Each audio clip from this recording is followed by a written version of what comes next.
maka malaikat maut turun ke sini. Makanya ketika sakaratul maut sudah datang, maka yang baca Quran hentikan. Kenapa? Oh, memang gitu ya. Jangan semakin kenceng. Ayo Pak, insya Allah Pak, gitu. Al-Baqarah Pak, Al-Baqarah Pak. Al-Kahfi, Al-Kahfi. Enggak lah. Yang baca Quran berhenti dulu. Kemudian digantikan dengan kita mentalkin. Antum agak ke sana dikit. Masya Allah ya. Orang yang meninggalnya kooperatif ini.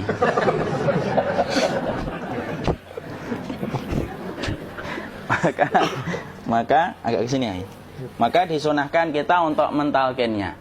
Nanti ketika mentalkin jangan terlalu sering, jangan terlalu membebani. Jangan terlalu sering itu la ilaha illallah, la ilaha illallah. Enggak gitulah. Berat nanti dia ngerasakan. Di situ Imam Qurtubi juga menyampaikan, jangan terlalu sering karena itu memberatkan dadanya. Jadi ketika mentalkin, saya sampaikan, boleh diganti atau enggak Ustadz? Enggaklah, talkin itu ibadah. Ibadah itu tauqifiyah. Tauqifiyah itu enggak usah diganti. Karena Rasulullah mengatakan, lakinu ala mautakum la ilaha illallah. Talkin orang yang meninggal di antara kalian dengan la ilaha illallah. Enggak usah diganti Allah Ustadz yang lebih singkat, lebih pendek. Tidak usah. Subhanallah Ustaz, tidak usah. Kenapa? Karena talqin sudah ditetapkan ucapannya oleh Nabi, begitulah kita mencontohnya. Jadi tidak usah diganti. Cara mentalqin, jadi kalau keadaan sudah tenang, tolong kalau sudah sakaratul maut jangan ditinggalkan. Karena sesungguhnya pertempuran setan itu pada detik-detik kematian semacam ini. Dan betul-betul berusaha untuk menjadikan dia murtad. Nanti makanya di situ di buku nanti dibahas kan, pertempuran setan itu sampai detik-detik orang mau mati itu sudah ayo kufur, murtad aja tuh, kamu sakit kan? Nah, itu kayak gitu. Makanya jangan ditinggal.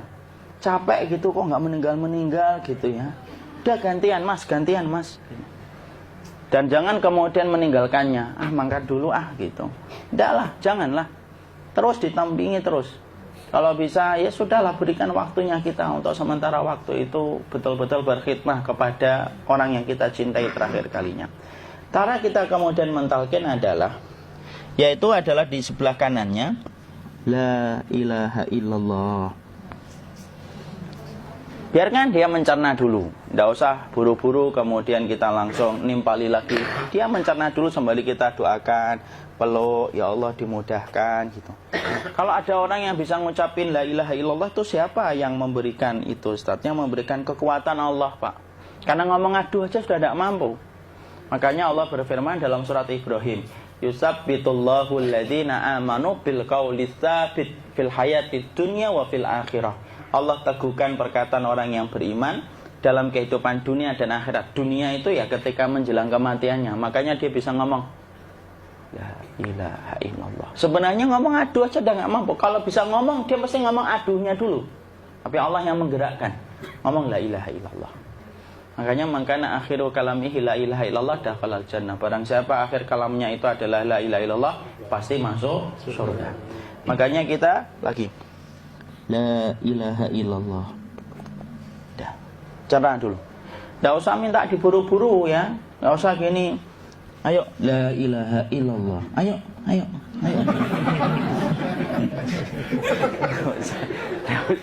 Enggak usah gitu. Ya, biarkan dia pelan-pelan gitu. Ayo tapak, ya Allah capek saya Pak. Enggak usah gitu. Dia ucapkan la ilaha illallah. Kemudian dia mencerna. Lalu kalau dia sudah mengatakan, antum katakan la ilaha illallah.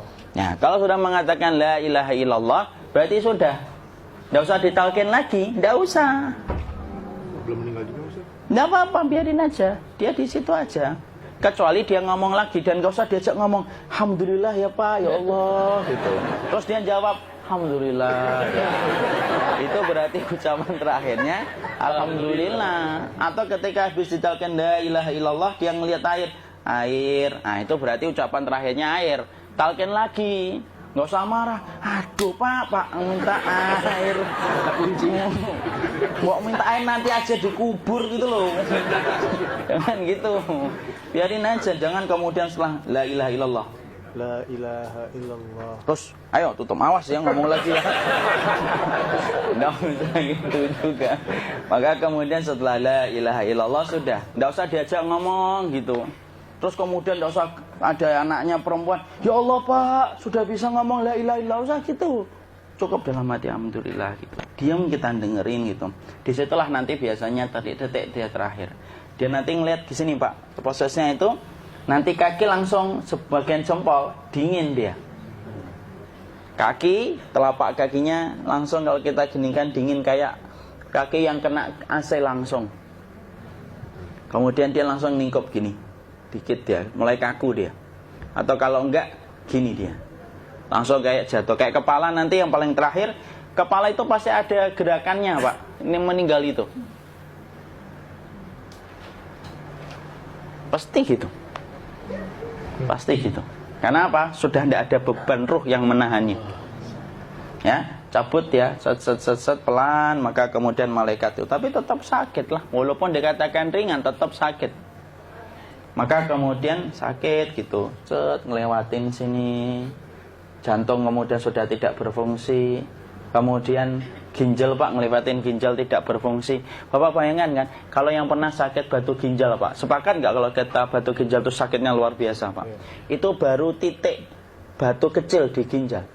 Kita bisa bayangkan tiba-tiba ginjal tidak berfungsi, sakitnya kayak apa Pak? Tiba-tiba ginjal nggak berfungsi, pankreas naik, kemudian tek jantung. Jantung ini dia masih hidup dia, di sininya masih hidup walaupun jantungnya sudah berhenti. Naik, kemudian mata dia ngelewatin mata. Organ tubuh yang paling setia sama ruh itu mata. Maka kemudian mata dia ngelihat dia, ngelihat keluarnya, naik dia. Ya, dilihat ini sama dia. Makanya Rasulullah mengatakan innar ruha idza qubida tabi'ahul basar. Ruh itu kalau dicabut, mata itu ngikutin kemana perjalanan ruh itu. Makanya ada yang meninggalnya gini. Ya, itu bukan tanda su'ul khatimah. Itu tanda fitrahnya mata ngikutin ruh. Atau kemudian bukanya sedikit. Ada yang kayak senyum Pak.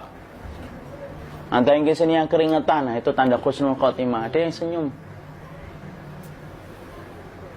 Jadi sakitnya setelah selesai itu plong gitu loh. Makanya kemudian ada yang tersenyum. Maka itu tanda. Kalau kita ngelihat orang yang membuka mata kayak gini, tidak usah takut. Cepat-cepat kemudian kita nanti tutup. Biasanya kalau terlalu lama, itulah yang menjadikan ini tidak bisa ditutup. Makanya harus pakai kapas akhirnya. Karena apa? Karena pas meninggal nggak langsung ditutup. Biasanya karena perawat takut, dokternya juga nggak tahu itu, dibiarin itu. Makanya ada beberapa mata yang ditutup pakai tensoplas kan? Sebenarnya kalau langsung bisa nutup dia, fitrahnya nutup mata itu.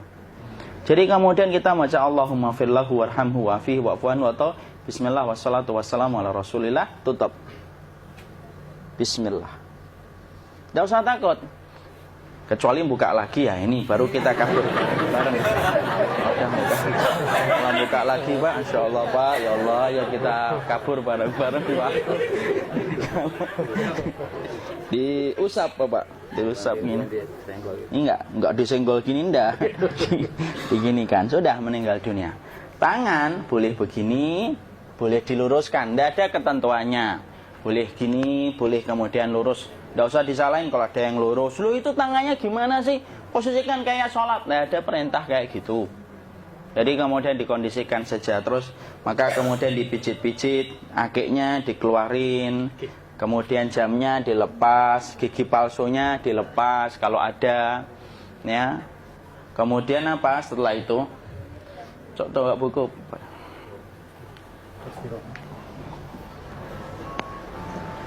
Kemudian kalau bisa awal-awal, kemudian taruh buku atau sesuatu yang agak berat di perutnya ketika baru meninggal dunia. Kenapa kemudian ditaruh kayak gini? Bukan apa-apa, supaya membantu sisa-sisa pencernaan dia untuk keluar. Nanti Pak, biasanya kalau kita taruh agak yang berat gini, atau kemudian kita gini-gini kan, ini udah makan belum Akhi? Udah makan belum makan kok udah gede ya? Maka pencet-pencet kayak gini, biasanya nanti ketika dimandikan, nah pas dimandikan diginikan saja. Aduh. Nah ini dia sudah keluar di belakang, dia gini. Terus nanti keluar dia. Nah ini keluar langsung di belakangnya.